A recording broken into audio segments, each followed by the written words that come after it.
mudah-mudahan perempuan sekalian diberikan pahala yang sangat banyak yang berada dalam majlis ilmu ni daripada pagi sehingga sekarang, berada dalam majlis zikir mengingati Allah daripada pagi sehingga sekarang. Mudah-mudahan Allah telah tuliskan amalan yang sangat banyak, pahala yang sangat banyak kepada perempuan sekalian, mudah-mudahan.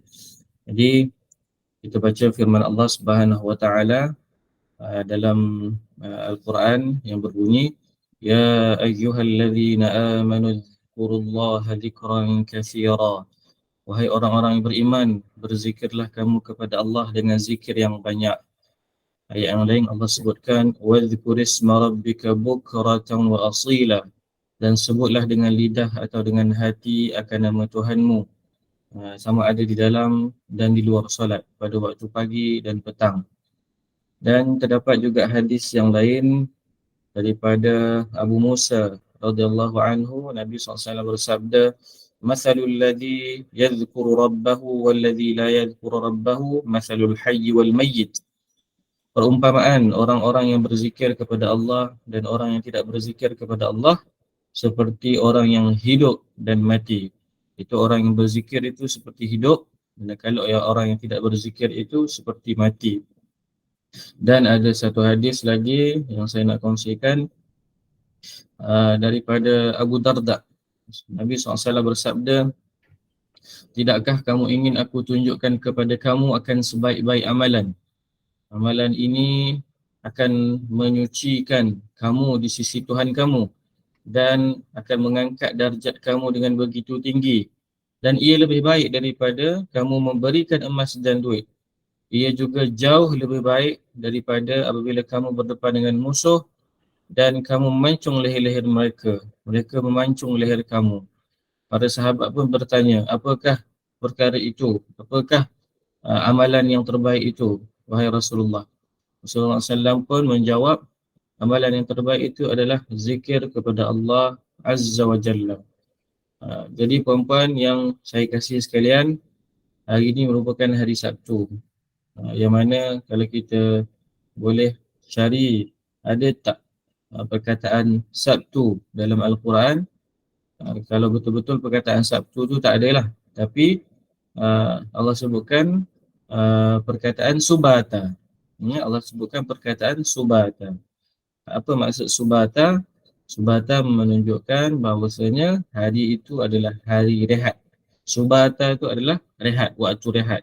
Allah sebut wan-nauma subata.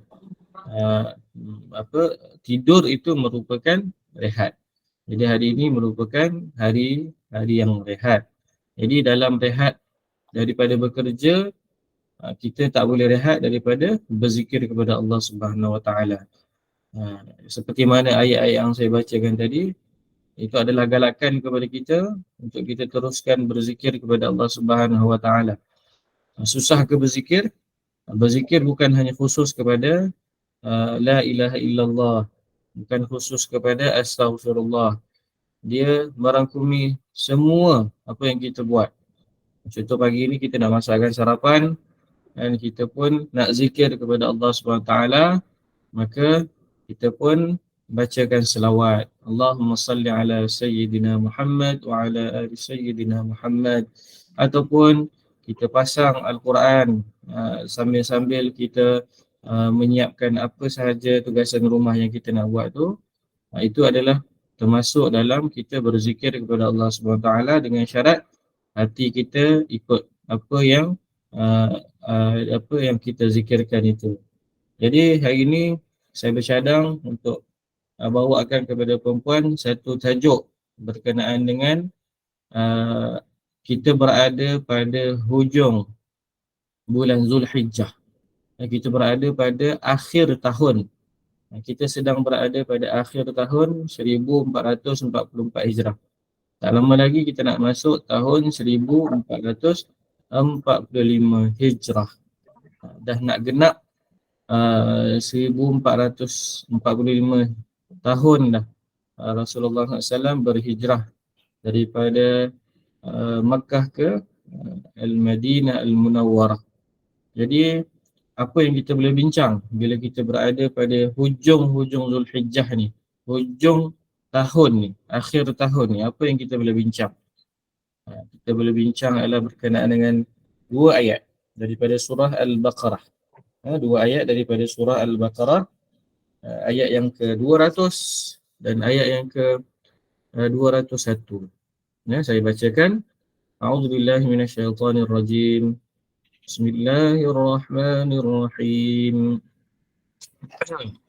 فإذا قضيتم مناسككم فاذكروا الله كذكركم آباءكم أو أشد ذكرا فمن الناس من يقول ربنا آتنا في الدنيا وما له في الآخرة من خلاق ومنهم من يقول ربنا آتنا في الدنيا حسنة وفي الآخرة حسنة وقنا عذاب النار.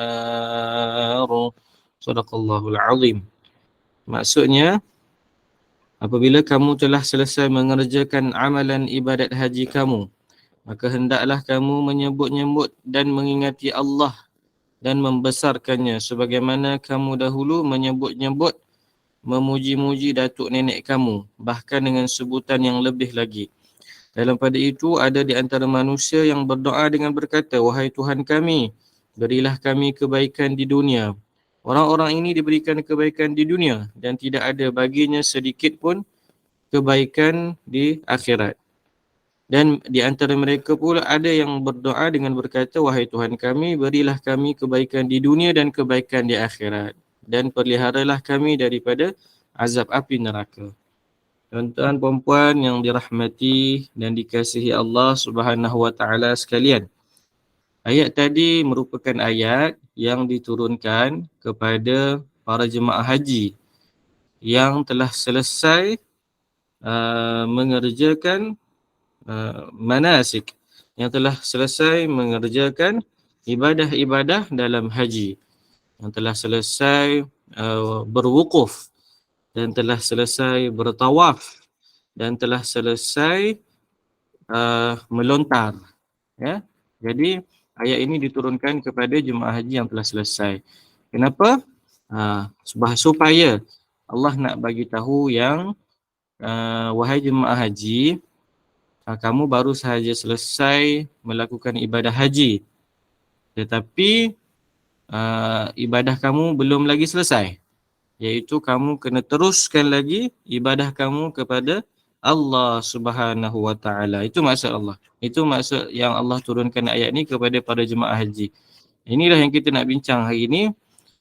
Ini musim jemaah haji dah mula balik daripada mengerjakan ibadah haji di tanah suci. Sudah mula balik secara berperingkat.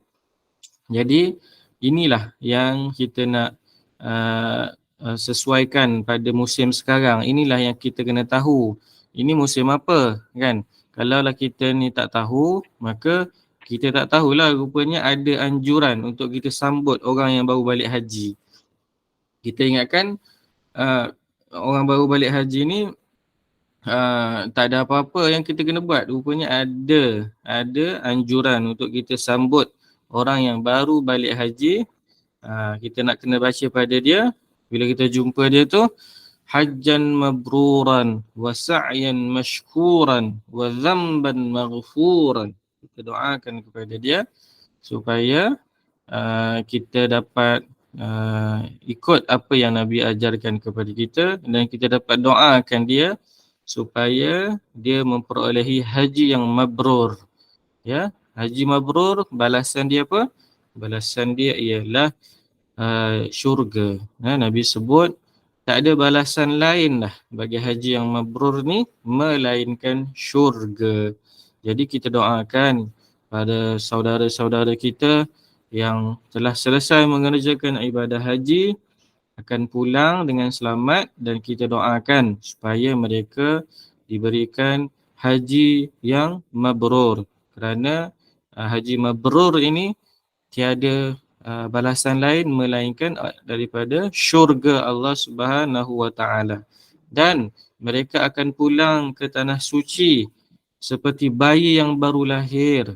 Seperti bayi yang baru lahir itu dari sudut apa? Dari sudut mereka telah kosong kantung dosa mereka. Ya, amalan kekal. Itu baiknya Allah Subhanahu Wa Taala. Amalan yang dah dibuat selama ni kekal. Tetapi dosa-dosa semua disucikan oleh Allah Subhanahu Wa Taala. Itulah kelebihan ibadah haji. Kalaulah orang itu meninggal betul-betul lepas selesai menunaikan haji, subhanallah, itu adalah satu nikmat daripada Allah Subhanahu Wa Taala. Kerana Allah menjaga orang tersebut. Allah sayang hamba-Nya yang tersebut. Selesai sahaja menunaikan haji, terus Allah tarik, terus Allah panggil balik dalam keadaan haji mabrur, suci daripada sebarang dosa, tiada balasan yang lebih baik melainkan syurga baginya. Dan kita doakan mudah-mudahan kita juga akan tergolong dalam golongan mereka yang diberikan ganjaran syurga oleh Allah Subhanahu Wa Taala. Kita kena cemburu kepada orang-orang yang balik haji, kerana cemburu dalam perkara ketaatan ini adalah perkara yang dibolehkan. Kita boleh cemburu kepada orang yang pergi haji kerana kita cemburu dia terpilih. Kita doakan nanti tahun hadapan kita pula yang terpilih untuk menunaikan haji. Cemburu dalam ibadah adalah dibenarkan untuk kita berlumba-lumba melakukan kebaikan. Jadi, saya ulang lagi sekali, kalau kita tahu ada jemaah haji baru pulang, kita pergi ziarah, kita bacakan doa hajjan mabruran wa sa'yan mashkuran wa dhanban maghfuran. Bukan kita pergi minta hadiah. Saya pernah tegur sebelum ni, orang pergi umrah, orang pergi haji, kita bagi duit. Kemudian orang tu bersusah payah nak beli barang untuk kita sebab kita dah bagi duit kat dia. Tolonglah kita elakkan daripada buat perkara tersebut. Kesian pada jemaah-jemaah kita yang pergi ke sana susah, pergi ke sana cuaca pun tak menentu, tak macam Malaysia. Berjalan pula jauh, nak kena fikir lagi nak beli hadiah untuk kita. Kita bagi duit kita kepada para jemaah haji untuk mereka membelanjakan di sana dalam ibadah haji dan kita dapat pahalanya insya-Allah. Tak perlu kita tuntut sebarang hadiah daripada mereka walaupun air zam-zam, tak payah. Kita bagi tu ikhlas kerana Allah SWT cakap tak perlu balasan, tak perlu ganti apa-apa. Cukuplah Allah yang membalas apa sahaja yang kita sumbangkan kepada mereka. Pergi ziarah mereka bukan niat untuk ambil apa-apa hadiah, tapi pergi ziarah untuk bacakan doa kepada mereka dan ambil berkat orang yang baru balik haji ni. Ya, buatnya Allah dah terima haji dia, kan? Dia dah habis dosa-dosa dia, dia dah merupakan ahli syurga, maka kita peluklah dia supaya Allah pun akan pilih kita juga sebagai dalam kalangan mereka yang terpilih sebagai hamba Allah yang akan dimasukkan ke dalam syurga kelak. Jadi kalau jemaah haji ada jamu kita apa-apa tu, yang tu tak ada masalah lah. Kita tak tolak lah. Cuma jangan kita pesan siap-siap lah, janganlah susah-susah. Kita nak ziarah, kita nak ucap tahniah, kita nak doa sahaja. Sekejap-sekejap je. Jadi kita ikut anjuran apa yang diajarkan dalam agama kita. Maka itulah yang kita boleh bincangkan pada hari ini. Surah Al-Baqarah ayat yang ke-200 yang mana Allah turunkan kepada jemaah haji yang baru selesai mengerjakan ibadah haji, dan Allah meminta supaya mereka untuk teruskan dengan perkara-perkara kebaikan kepada Allah Subhanahu Wa Taala. Okey, dalam ayat yang ke-200 ni ada disebut ada ada jenis orang, ada kategori orang yang berdoa kepada Allah untuk diberikan kebaikan di dunia je. Ada. Allah kata ada. Ada orang yang doa dia tu nak kebaikan dunia je. Dia lupa nak doa kebaikan akhirat. Maka Allah bagilah dekat dia kebaikan dekat dunia. Tapi Allah kata wa ma lahu fil akhirati min khalaq.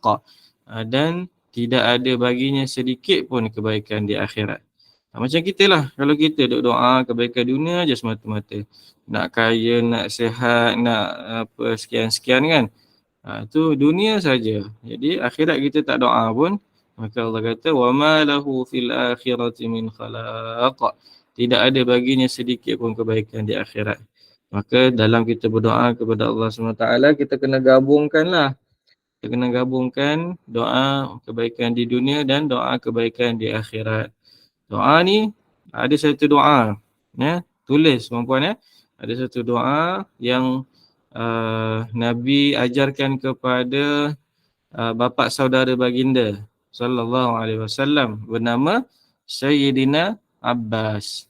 Sayyidina Abbas radhiyallahu anhu jumpa Nabi dan bagi tahu kepada Nabi, tanya pada Nabi, wahai Nabi, ajarkanlah doa. Kan Nabi pun ajar. Nabi kata, wahai bapa saudaraku, bacalah Allahumma inni as'alukal afiyah. Ataupun riwayat lain, Allahumma inni as'alukal afwa wal afiyah. Okey? Apa maksud dia? Ya Allah, aku memohon kepadamu afiyah. Ataupun riwayat lain, ya Allah, aku mohon kepadamu keampunan dan keafiatan. Sekarang kita boleh bincang juga berkenaan dengan apa itu maksud afiyah. Afiyah bermaksud untuk kita diselamatkan daripada sebarang musibah yang berbentuk bencana dan juga yang berbentuk penyakit. Itu maksud afiyah. Okay, kita minta kepada Allah dan Nabi bagi tahu, bacalah setiap kali selepas solat. Allahumma inni as'alukal afwa wal afiyah. Kan? Allahumma inni as'alukal afwa wal afiyah. Dia kata, Nabi ajar kepada bapa saudara baginda SAW iaitu Abbas. Bacalah doa ni, Allahumma inni as'alukal afwa wal afiyah. Kita jangan tinggal setiap kali lepas solat kita baca. Kita baca supaya kita dapat keampunan dan juga afiat. Macam mana nak dapat afiat? Apa itu afiat? Afiat itu adalah selamat daripada penyakit dan bencana. Okey, jadi itulah yang kita perlu doakan setiap kali selepas solat. Kerana afiat ni dia ada di dunia dan dia ada di akhirat. Kan tadi kita sebutkan ada satu puak, ada satu kaum yang berdoa hanya untuk dunia sahaja. Maka Allah pun tegur. Boleh dia doa untuk dunia sahaja. Allah akan bagilah apa yang dia doa untuk dunia sahaja. Tapi wa ma lahu fil akhirati min khalaq. Tak ada baginya sedikit pun kebaikan di akhirat. Sebab dia doa dunia je. Jadi tak ada untuk dia di akhirat. Tapi kalau kita doa, Allahumma inni as'alukal afwa wal afiyah. Afiyah tu ada di dunia dan ada juga di akhirat. Mudah-mudahan kita dapat amalkan. Selepas salat jangan lupa doa Allahumma inni as'alukal afwa wal afiyah. Baik. Seterusnya ayat yang ke-201. Allah sambung dan ada puak lain. Ya, ada satu puak lain yang berdoa dengan doa dua-dua. Doa dunia pun dia doa, akhirat pun dia doa. Kan bunyi doa dia apa? Rabbana atina fid dunya hasanah wa fil akhirati hasanatan wa qina adzabannar. Yang ni kalau kita pergi surau, pergi masjid, imam takkan tinggal doa ni. Kalau dalam majlis pun memang takkan tinggal doa ni. Doa ni dah jadi wajib dah dalam setiap kali kita berdoa. Sebab apa? Sebab dia menggabungkan kebaikan dunia dan akhirat. Sebab itulah tadi kita tengok satu kaum, satu kelompok yang berdoa hanya untuk dunia. Maka Allah tegur. Allah tegur. Dia doa untuk dunia je Allah tegur. Allah kata tak adalah kebaikan untuk dia di akhirat sebab dia doa untuk dunia je.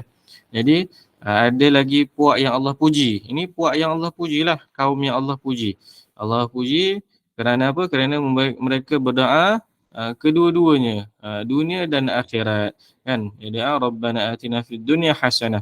Ya Allah, berikanlah kepada kami kebaikan di dunia. Wa fil akhirati hasanah, dan juga kebaikan di akhirat. Wa qina adzabannar. Tambah lagi yang ketiga, dan peliharalah kami daripada azab api neraka.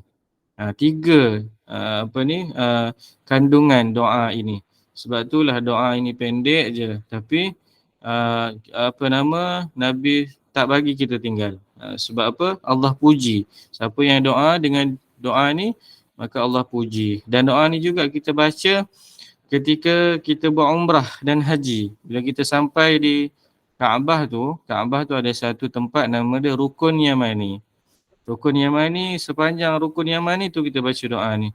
Rabbana atina fid dunya hasanah wa fil akhirati hasanatan wa qina adzaban nar wa adkhilnal jannata ma'al abrar ya aziz ya ghaffar ya rabbal alamin. Kita tambah lagi bagi panjang. Sebab apa? Sebab doa ni dipuji oleh Allah Subhanahu Wa Taala. Hari ni kita nak faham apakah maksud hasanah tu. Kita tahu hasanah. Kalau kita ada nama anak ke hasanah, nama cucu ke hasanah, kan? Maksud dia kebaikan. Jadi dalam doa ni kan kita doa kebaikan dunia dan kebaikan akhirat. Cuma kita nak faham kebaikan dunia tu benda, kebaikan akhirat tu apa? Kan? Kalau kita tak faham, maka tak cukup lengkap lagi lah kita doa tu. Hari ni kita nak belajar lah bagi kita lengkap. Bila kita doa Rabbana atina fid dunya hasanah, terbayang dekat kepala kita nikmat apa yang kita faham tu, nikmat apa yang kita minta tu, kebaikan apa tu, ya. Jadi maksud dia kalau hasanah di dunia ni, kebaikan di dunia ni adalah ulama sebut adalah rezeki yang halal dan boleh beramal soleh. Itu hasanah di dunia. Bila kita doa Rabbana atina fid dunya hasanah. Dunia hasanah tu kita nak bayang apa? Kita bayang rezeki yang baik dan Allah berikan kepada kita kekuatan untuk beribadah. Allah berikan kepada kita kesihatan untuk buat amal saleh. Allah berikan kepada kita harta kekayaan untuk kita sedekah. Itu doa hasanah dunia. Ada lagi Allah sebut hasanah di dunia ni adalah apa yang Allah telah sediakan di akhirat. Contoh Allah sediakan di akhirat nanti syurga, senang, tenang. Jadi bila kita doa Allah berikan kepada kita hasanah di dunia ni, salah satunya ialah Allah cepatkan, Allah turunkan hasanah yang ada di akhirat tu kepada kita di dunia lagi. Kalau kita ni ahli syurga, kan?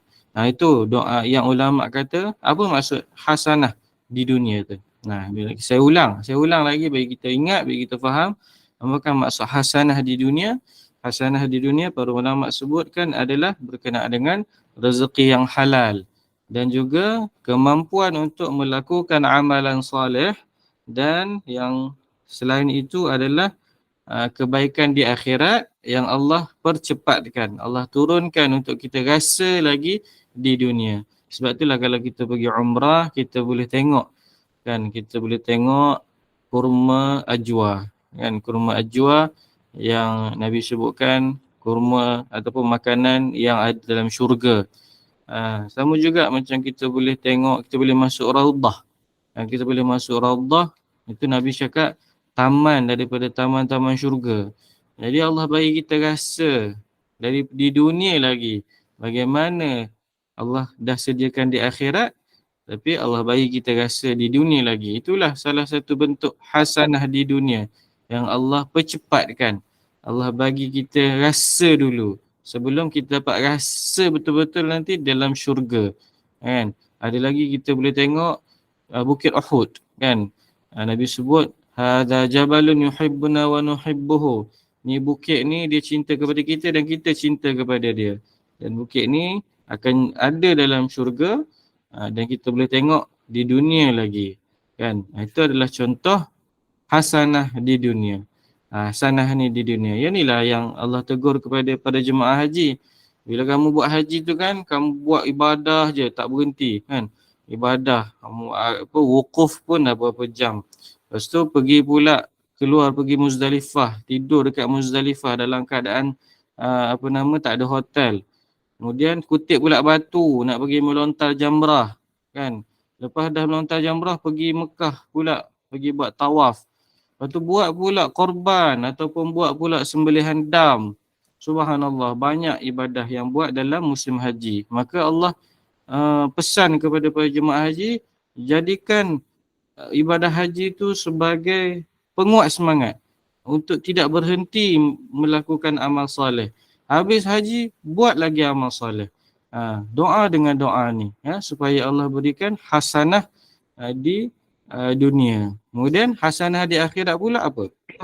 Hasanah di akhirat tak lain tidak bukan ialah syurga Allah. Itulah hasanah di akhirat, iaitu syurga Allah. Maka kita dapat bahagian di dunia dan kita dapat pula bahagian di akhirat. Dan doa itu ditutup dengan supaya kita dijauhkan daripada azab api neraka. Yang ni pun sama juga. Kita jarang doa ataupun tak ramai yang beramal. Mungkin ramai yang tahu ada satu doa untuk kita elakkan daripada kita di azab api neraka. Cuma ramai tak yang beramal. Di manakah tempat untuk kita beramal? Apakah doa tersebut? Doa tersebut sepatutnya diamalkan pada tahiyat akhir sebelum kita beri salam. Sebelum kita beri salam kan kita baca fil alamin innaka hamidum majid. Kalau kita terus bagi salam, ruginya kita. Sebab apa? Situ adalah tempat mustajab doa. Kan? Kita kena doa. Allahumma inni a'udzubika min azabi jahannam wa a'udzubika min azabil qabr wa a'udzubika min fitnatil masiihid dajjal wa a'udzubika min syarri fitnatil mahya wal mamat. Ini doa yang kita baca sebelum kita bagi salam. Lepas kita baca fil alamin innaka hamidum majid tu. Doa ni jangan tinggal juga. Ramai yang tahu, cuma tak ramai yang beramal. Maka saya ulang lagi supaya kita dapat beramal. Sama-sama kita dapat beramal. Dia tak wajib, tapi dia menunjukkan kesungguhan kita untuk kita doa kepada Allah supaya Allah elakkan kita daripada azab api neraka. Kan? Doalah. Kalau kita tak doa, maka kita tak serius lah untuk kita dijauhkan daripada azab api neraka. Kalau kita serius nak kita dijauhkan daripada azab api neraka, maka kita kena amalkan doa ni dalam tahiyat kita sebelum kita bagi salam. Allahumma inni a'udzubika min azabi jahannam wa a'udzubika min azabil qabr wa a'udzubika min fitnatil masiihid dajjal wa a'udzubika min syarri fitnatil mahya wal mamat. Ada 4 potongan. 4 potongan. Pertama, Allahumma inni a'udzubika min azabi jahannam. Ya Allah, aku mohon padamu, jauhkanlah aku daripada azab neraka jahannam. Kan? Wa a'udzubika min azabil qabr. Dan jauhkan aku daripada azab kubur. Kan? Azab kubur ni sakit. Azab kubur ni ngeri. Azab kubur ni boleh jadi dekat semua orang. Kan?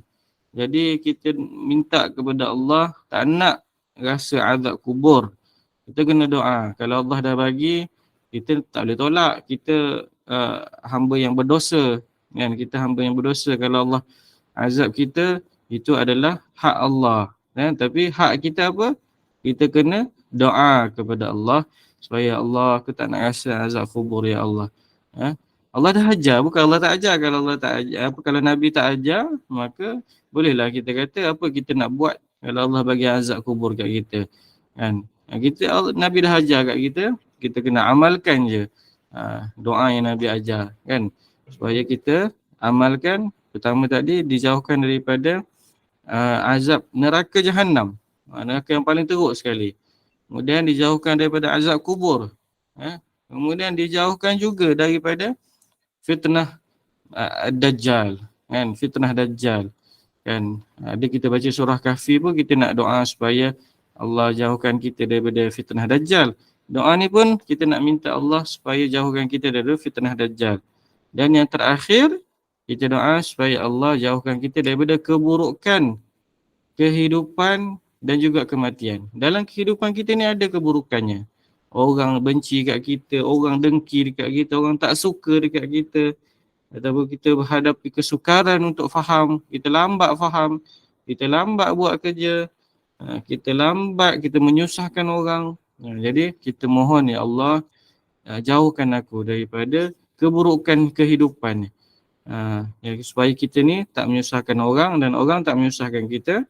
Kita doa supaya kita dijauhkan daripada keburukan kehidupan. Dan kita doa juga supaya kita ni dijauhkan daripada keburukan kematian. Kita tak naklah kita mati kita menyusahkan orang, kan? Siapa nak menyusahkan orang, betul tak? Kesian dekat zuriat-zuriat kita, kan? Kalau kita mati kita menyusahkan mereka. Jadi itulah kita doa, masa kita hidup ni lagi kita doa supaya Allah jauhkan kita daripada keburukan kematian pun. Allah ajar, Nabi dah ajar semua dah. Kalau tinggal kita je nak buat, tinggal kita je nak amal, tak tinggal-tinggal.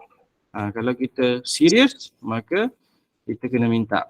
Kalau kita serius, kita kena minta kepada Allah supaya jauhkan kita daripada perkara-perkara yang kita sebutkan tadi. Dan saya nak habis dah, insya-Allah saya nak habis dah. Saya nak tutup dengan yang doa tadi itu. Allahumma inni as'alukal afwa wal afiyah. Apakah fadilat membaca doa ini? Antaranya ialah kita mohon dalam doa ni supaya kita ni waktu hidup kita tak menyusahkan orang dan waktu mati juga kita tak menyusahkan orang. Bukanlah satu kesalahan kalau kita sakit, tidak, tak jadi kesalahan. Itu adalah Allah menghapuskan dosa-dosa kita. Cuma kita nak doa, ya Allah kalau boleh janganlah biar dekat dunia ni aku sakit dan sakit aku tu menyusahkan orang lain, kan? Dan kalaulah mati aku pun nanti pun biarlah mati dalam keadaan yang mudah dan senang, tak menyusahkan orang lain. Kalau dah Allah pilih untuk berikan kita ujian tersebut, maka kita redha, kita terima. Ya Allah, kita terima je apa sahaja yang Allah tentukan kepada kita. Kita terima. Cuma kita doa. Kita doa sebab doa ni dia boleh memperelokkan qada dan qadar kita. Kalau apa yang telah ditulis oleh Allah itu mungkin tak baik untuk kita, maka kita doa supaya qada dan qadar kita tu diperelokkan, kan? Diperelokkan. Sebab kita doa kepada Allah Subhanahu Wa Taala. Hakikatnya Allah juga yang tahu apakah yang di hadapan yang Allah telah sediakan untuk kita. Allah sediakan macam mana, Allah je yang tahu. Kita tak tahu. Kalau kita kata kita tahu, kita penipu. Sebab apa? Sebab itu adalah rahsia Allah. Rahsia Allah. Allah sahaja yang tahu bagaimanakah perjalanan hidup kita yang akan datang. Sama ada senang ke susah, hanya Allah yang tahu. Dan kita terima apa saja. Itu akidah kita, i'tiqad kita terima. Ujian apa yang Allah nak bagi. Nikmat pun kita terima, ujian pun kita terima, kan? Sebab apa? Kita kena terima dulu. Kalau kita tak terima, maka macam mana kita nak jadi hamba Allah yang beriman, kan? Kita kena terima dulu, serah dulu kepada Allah. Ya Allah, aku terima semua apa yang Engkau dah aturkan dalam perjalanan hidupku. Baik ke, buruk ke, semuanya insya-Allah aku terima. Dan aku akan bermujahadah. Aku akan melawan hawa nafsu aku. Aku akan melawan rasa keluh kesah aku. Aku akan melawan semua rasa malas aku, rasa kecewa aku, untuk aku terima semua takdir yang Allah telah tentukan untuk aku. Dan aku doa supaya Allah perelokkan. Tadilah Allah perelokkan. Kalau kita baca doa, Allahumma inni as'alukal afwa wal afiyah. Allah perelokkan. Kalau sakit kita tu sakit yang elok. Ada ke sakit yang elok? Ada. Sakit yang kita boleh uruskan diri kita lagi. Kita boleh bangun lagi, kita boleh jalan lagi, kita boleh setakat orang suap ubat je tak ada masalah lah kan. Kalau kita nak elak kita nak doa supaya kita janganlah kalau boleh sakit terbaring yang lama kan, terbaring lama orang kena uruskan kita, kena angkatkan kita, tu kita doa, kita nak doa pada Allah. Tapi kalau Allah bagi juga tak apa kita terima. Jangan kita rasa sedih, jangan kita rasa kecewa. Itu adalah takdir hidup kita, Allah dah berikan kepada kita. Maka Allah tak akan bagi kalau kita tak mampu. Kita mampu. Kita mampu.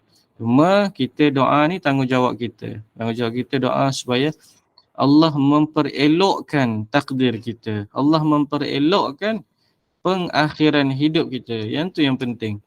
Kan? Bagi kita hidup ni adalah semata-mata kerana Allah Ta'ala.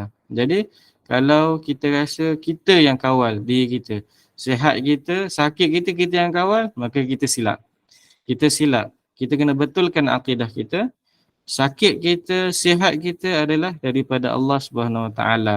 Maka kita nak mohon kepada Allah, ya Allah, aku mohon kepadamu afiah. Ya Allah, aku mohon kepadamu afiah. Apa maksud afiah tu? Mohon diberikan, dijauhkan daripada sakit yang teruk, dijauhkan daripada bencana, kan? Tak naklah kalau kita mati dalam banjir ke, kita mati dalam kebakaran ke, kita mati dalam COVID ke, kan? Tak naklah kalau boleh, kan? Kita mohon pada Allah SWT. Mohon tak dosa.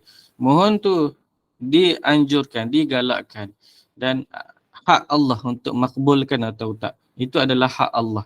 Kita serahkan kepada Allah SWT, tapi tanggungjawab kita adalah kita kena mohon kepada Allah SWT. Kalau Allah memilih untuk tetap memberikan kepada kita ujian, maka kita pun bersabar. Terima ujian dan kita bersabar. Kita bermujahadah, kita lawan nafsu kita lawan dan kita terima.